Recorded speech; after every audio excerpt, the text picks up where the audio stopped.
Our commitment to hygiene is paramount. Every batch of milk is tested upon arrival before moving into these polished vats for quality processing.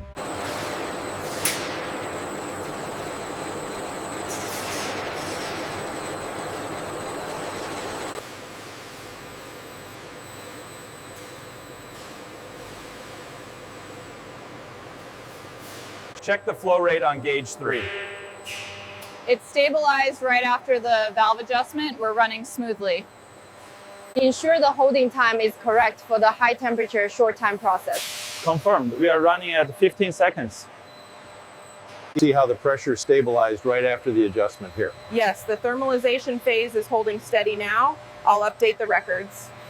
The viscosity is right on target now. Looks good. We can begin the cooling phase.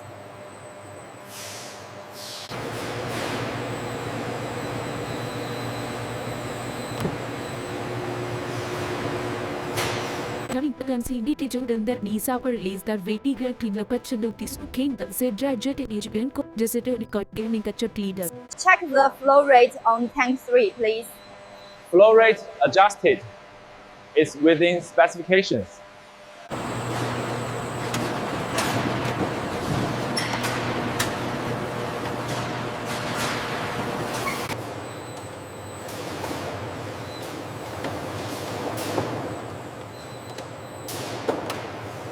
We need to ensure the packaging line is ready for the next batch. I'll double check the settings right away.